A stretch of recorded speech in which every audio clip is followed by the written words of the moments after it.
What's up, Star Wars nerds? On this edition of Hyperdrives, I'm going to be doing quick reviews for the brand new Maul Shadow Lord Inquisitors. Let's get started with Marrok. Take a look at the card back. You see you've got that new Maul Shadow Lord logo there, and what a fantastic image of Marrok from the show. He's got his rotating double-bladed saber in action. Notice they've molded the bubble with a little notch for the extra long lightsaber. I like that versus just making a uniformly oversized bubble. Less interference with the card back image that way. All right, let's take a look at the back of the card, and you see this is VC386, and they've gone with this royal blue color for the name pill, so you get that royal blue on the back. Although I think Hasbro normally does a great job picking these color schemes, I have to admit I don't really care for this royal blue choice for this particular card back. But other than that, it is an outstanding card back, so let's go ahead and take a look at the figure inside. Alright, so here's everything out of the packaging, and right off the bat he is looking really good. But let's take a look at the accessories. Here is his double-bladed saber. It's got good metallic paint apps on there, and here is his unlit saber. Now here is my concern. I'm not really sure why this one just has the half circle on it. Also, it's got 3 little ridges, whereas the lit saber has 2 on one side, so I'm really confused about that. So it seems like Hasbro has made a huge blunder here, but maybe there is some explanation. Maybe we have to wait for the show to come out to understand, but let me know in the comments if you happen to know why this is. All right, let's take a closer look at the figure. Very cool helmet sculpt here, and I'm really digging the dark metallic gray paint apps on this figure, and so glad they didn't go with that overly rusted look like they did with the original Black Series release.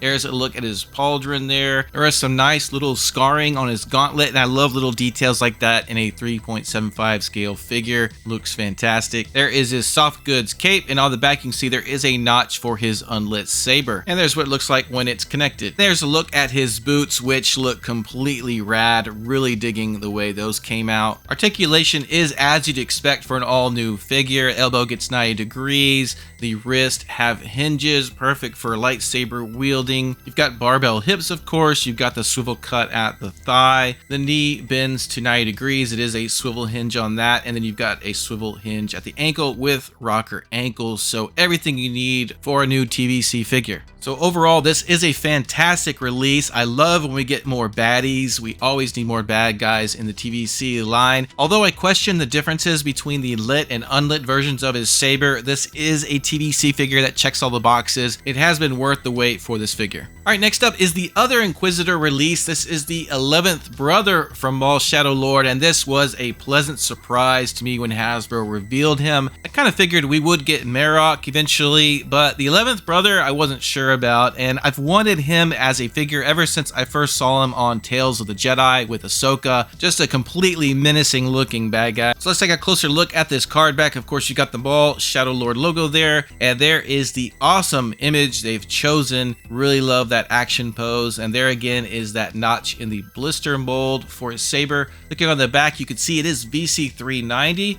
They've gone with a green for the name pill and the color on the back, which I'm fine with. Overall, really cool card back. All right, here he is out of the packaging, looking pretty awesome. Let's take a look at the accessories. Of course, he just comes with his lit and unlit saber. Here is the lit saber. Nice gunmetal gray metallic paint apps on that. And here is the unlit. Same metallic paint, and you can see the lit and unlit perfectly match, unlike the Marrok figure. Let's move in for a closer look on the figure. Really cool face sculpt there. You see the red paint apps for his eyes. Look pretty nice and evil. Now the hood is molded plastic, not soft goods, and I think that's the way to go to maintain that shape. They did the same thing with Revan, and I'm okay with that. Here's a look at his gauntlets. Really like those big circles by the elbows. Think that looks pretty cool. Here's a look at his chest, and really like the belt and the side, pouch area. That is a separate, softer plastic. It is not part of the figure mold, which is nice. You can see there is a peg hole for his unlit saber. And check out the soft goods cape. It actually has an Imperial insignia printed on it. Marrok did not have that. I'm not sure if that's screen accurate from Marrok, but I really dig that they did that here for 11th Brother. And check out the hands. This might be my favorite hand mold in a TVC figure ever. Very menacing. It's got a nice touch of silver metallic paint paint on it. Just really love the hands. It's kind of one of the first things I remember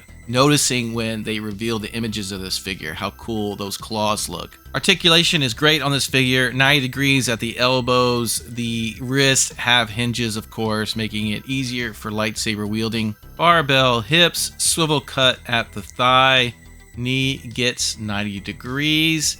And of course, you've got a ball hinge at the ankle with rocker ankles. So all the articulation you'd expect with a new figure. So let's get him on the spinny. So once again, the 11th Brother was a fantastic surprise reveal for Hasbro. And it was just so great getting to order him and get him in hand really quickly and before the show actually debuts. This is an awesome figure. This is a must-buy figure for TVC collectors. Thanks for watching.